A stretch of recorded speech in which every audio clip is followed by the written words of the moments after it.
teman-teman, jadi pada hari ini kita akan membahas sebuah topik yang sangat menarik, yaitu psikologi lintas budaya dan salah satu suku yang ada di Indonesia, suku Toraja. Jadi buat teman-teman yang belum tahu tentang psikologi budaya atau terasa asing mendengar kata psikologi lintas budaya itu merupakan salah satu cabang dari ilmu psikologi. Nah, gunanya itu untuk melihat persamaan dan perbedaan dalam aspek psikologis terhadap ragam budaya yang ada, sehingga kita bisa melihat bagaimana sih faktor budaya itu mempengaruhi identitas sebuah individu dan kelompok tadi. Nah, dalam video ini kita akan menganalisis salah satu suku yang ada di Indonesia, yaitu suku Toraja, terhadap masa-masa perkembangan tadi. Ada masa prenatal hingga masa usia lanjut. Yang pertama itu adalah masa prenatal. Nah, teman-teman tahu gak sih, ternyata emosi itu pada saat masa hamil atau masa mengandung itu tidak hanya mempengaruhi ibunya saja, tetapi juga mempengaruhi janin yang sedang berkembang. Nah, maka dari itu kebutuhan seperti nutrisi, dukungan sosial itu menjadi salah satu hal penting dalam perkembangan janin tersebut. Nah, ternyata dalam tradisi atau budaya suku Toraja tadi, ibu hamil itu akan diperlakukan dengan sangat baik, di mana ada yang namanya rumah besar atau tongkonan dalam suku Toraja. Rumah besar itu ternyata menjadi tempat penuh kasih, penuh perhatian, penuh dukungan sosial maupun keluarga untuk ibu yang sedang mengandung atau sedang hamil. Nah, gak hanya itu, ternyata suku Toraja itu akan melakukan sebuah ritual, tradisi budaya yang masih terlestarikan. Mereka biasanya meminta berkah kepada leluhur, menyiapkan makanan bergizi seperti memotong kerbau, kemudian menjadikan hidangan sebagai bentuk meminta berkah ataupun kesehatan. Nah, jadi mereka masih mempunyai kepercayaan yang mendalam terhadap leluhur sebelumnya untuk menciptakan rasa aman, mendapatkan rasa aman, cinta, dan kasih yang penuh hangat. Nah, selanjutnya itu ada masa perkembangan bayi usia 0 sampai 2 tahun. Nah, dalam perkembangan ini banyak sekali aspek yang berkembang teman-teman, seperti aspek emosional, kemudian kognitif, kemudian motorik, sensori motorik. Nah, itu perkembangan indera, di mana menjadi hal yang sangat mengasihkan untuk kita lihat proses-proses perkembangan dari bayi tersebut. Gak hanya itu teman-teman, ternyata suku Toraja itu punya tradisi unik ketika ada seorang bayi yang baru lahir. Nama tradisinya itu Aluk Malulu. Nah, tradisi Aluk Malulu ini biasanya mereka lakukan ketika bayi baru lahir. Jadi tali pusar bayi itu akan dikuburkan di tangga rumah sebelah timur, yang dibarengi dengan panjatan doa, harapan-harapan ketika bayi ini menjadi dewasa akan menjadi orang yang bijaksana. Nah, kapan sih upacara Aluk Malulu ini dilakukan? Biasanya upacara Aluk Malulu dilakukan di pagi hari teman-teman, di rumah tongkonan tadi atau rumah besar Toraja. Jadi rumah tongkonan besar Toraja ini menjadi salah satu tempat untuk melakukan upacara Aluk Malulu tadi di pagi hari di sebelah timur. Jadi harapannya itu sebelah timur itu menjadi tempat terbitnya matahari. Jadi kayak membuat kehidupan baru, menciptakan kehidupan baru untuk si bayi, agar bayi itu mempunyai kehidupan yang bagus, yang baik untuk kedepannya. Nah, tujuan sendiri dari Aluk Malulu ini diharapkan ketika bayi ini dewasa, ketika bayi ini sudah merantau atau sudah bekerja, mereka tidak lupa dengan kampung halamannya, dan ketika mereka balik lagi ke kampung halamannya, mereka itu tetap bersikap sebagai anak yang baik, anak yang sopan, anak yang santun, dan anak yang memberikan hal-hal positif kepada kampung halamannya, tidak melakukan hal-hal yang negatif, tidak melakukan kata-kata atau menggunakan kata-kata pembodohan yang dapat merusak tradisi atau budaya yang sudah dilestarikan oleh suku Toraja tadi. Nah, untuk perkembangan selanjutnya itu akan dilanjutkan oleh teman saya.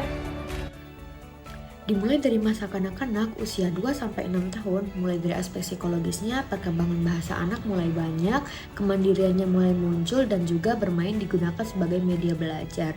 Nah, kaitannya dengan budaya Toraja itu sendiri, yaitu anak mulai belajar bahasa Toraja, yaitu bahasa Tai. Anak diajak membantu pekerjaan ringan di tongkonan, dan juga permainan tradisional juga mengajarkan keberanian, kerjasama, dan identitas anak dari kecil, yaitu siangkaran atau kebaikan dan saling tolong-menolong. Itu ditanamkan sejak kecil, sejak mereka di usia dini. Nah, yang ketiga yaitu identik dengan permainan tradisional, yaitu tongkonan. Nah, pada masa kanak-kanak tengah yaitu 6-12 tahun, mulai dari aspek psikologisnya yaitu kemampuan dari akademik sendiri jauh lebih berkembang, kemampuan sosialisasinya di lingkungan, dan juga kemampuan dia untuk mengontrol emosi. Kaitannya dengan budaya Toraja yaitu anak mulai membantu persiapan upacara adat, belajar musik dan juga tarian Toraja, misalnya tari Pak Pompanan, dan ikut menjaga kerbau sebagai bentuk meningkatkan tanggung jawab mereka, serta identitas budaya mereka diperkuat lewat cerita rakyat dan mitologi dari leluhur. Nah, kalau tadi sudah berbicara tentang fase anak-anak di suku Toraja, sekarang kita masuk ke dalam fase remaja suku Toraja. Coba bayangin deh, di saat kita umur 15 tahun, kita kan sibuk mencari jati diri ya. Siapa sih aku mau jadi apa, dan itu bersifat pribadi. Kita yang harus mencari tahu sendiri dan tidak melibatkan siapa-siapa. Nah, untuk remaja Toraja sendiri, pencarian identitas itu jauh lebih dalam dan bukan bersifat pribadi. Kalau dalam psikologi kita nyebutnya identitas kolektif. Kenapa begitu? Karena identitas remaja suku Toraja itu harus selaras dengan tongkonan mereka, yaitu rumah adat, silsilah, sekaligus pusat kehidupan mereka. Jadi pertanyaannya, di mana remaja suku Toraja membentuk identitas diri mereka? Nah, budaya Toraja sendiri itu memberi mereka ujian hidup yang sesungguhnya. Mereka dilibatkan penuh dalam ritual besar seperti Rambu Solo. Jadi mereka bukan hanya nonton-nonton doang, bukan hanya bantu-bantu doang, tapi mereka bertanggung jawab penuh dalam ritual adat tersebut. Mereka diberi tugas-tugas berat seperti menyambut para tetua, menyambut tamu-tamu, dan sebagainya lainnya. Tugas-tugas berat inilah yang melatih tanggung jawab, keberanian, dan loyalitas para martabat keluarga. Jadi dalam keterlibatan ini, remaja suku Toraja itu belajar bahwa martabat itu diangkat bersama-sama. Dan khusus bagi yang laki-laki, mereka akan diberikan kepercayaan untuk mengurus kerbau. Ini adalah simbol status yang terpenting, karena ini adalah penanda resmi kalau kamu sudah siap menjadi orang dewasa. Selain itu, di zaman ini, remaja Toraja juga memiliki peran penting sebagai jembatan budaya. Di satu sisi mereka mewarisi tarian, ukiran pasura, dan bahasa Teh dari leluhur, dan di sisi lain mereka juga harus membawa pulang pengetahuan modern dari sekolah. Singkatnya bisa dibilang, masa remaja di Toraja itu adalah periode di mana pencarian jati diri pribadi secara aktif diselaraskan dengan tuntutan dan warisan budaya Toraja. Budaya Toraja memastikan bahwa setiap individu dewasa adalah individu yang bertanggung jawab dan terikat erat pada leluhur dan serta komunitasnya. Nah, jadi begitu teman-teman, perkembangan remaja di suku Toraja dan kaitannya dengan budaya lokal. Jadi, budaya Toraja sendiri itu berpengaruh besar dengan pembentukan jati diri anak usia remaja untuk kedepannya. Nah, selanjutnya masa dewasa awal. Pada tahap dewasa awal, masyarakat Toraja memasuki fase kehidupan yang penuh tanggung jawab. Di usia ini, mereka mulai membangun karir, merencanakan pernikahan, dan membentuk keluarga. Pernikahan adat Toraja sendiri tidak hanya menyatukan dua individu, tetapi juga dua tongkonan atau dua keluarga besar. Di fase ini pula, status sosial keluarga berperan dalam penentuan pasangan dan pelaksanaan upacara adat. Anak muda Toraja yang merantau tetap menjaga identitas budayanya. Ketika ada upacara Rambu Solo atau Rambu Tuka, mereka akan pulang kampung sebagai bentuk penghormatan kepada leluhur dan keluarga. Di tahap ini, mereka mulai berperan sebagai generasi penerus tongkonan dan memikul tanggung jawab menjaga nama baik keluarga. Selanjutnya, masa dewasa madya. Saat mereka memasuki usia dewasa madya, peran seseorang dalam masyarakat Toraja semakin besar. Mereka menjadi pemimpin keluarga, penasehat adat, sekaligus penjaga tradisi. Di usia ini, mereka memimpin upacara besar seperti Rambu Solo dan Rambu Tuka untuk memastikan setiap langkah yang dilakukan sesuai dengan aturan leluhur yang sudah ada.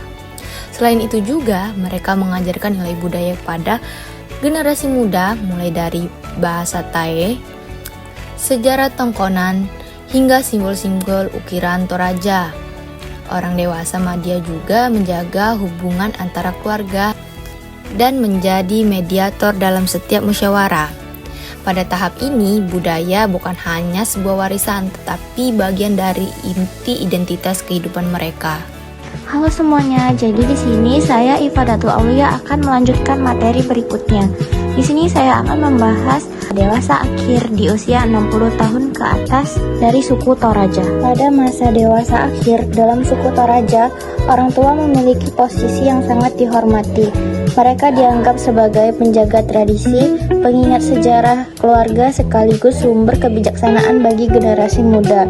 Status mereka tidak hanya dilihat dari usia tetapi juga dari peran mereka dalam tongkanan, yaitu rumah adat yang menjadi pusat struktur sosial keluarga besar.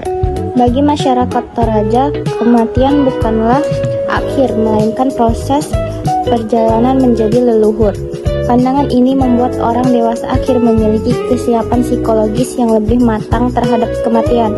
Hal itu terlihat jelas dalam upacara Rambu Solo, sebuah ritual pemakaman yang penuh kehormatan, simbol status keluarga, dan juga bentuk kasih sayang terakhir bagi orang tua yang wafat.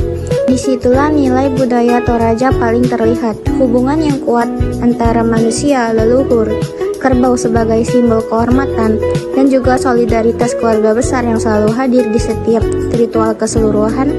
Nilai tersebut berakar dari kepercayaan Alu Todolo, kemudian jalan para leluhur yang menjadi pedoman hidup masyarakat Toraja hingga sekarang.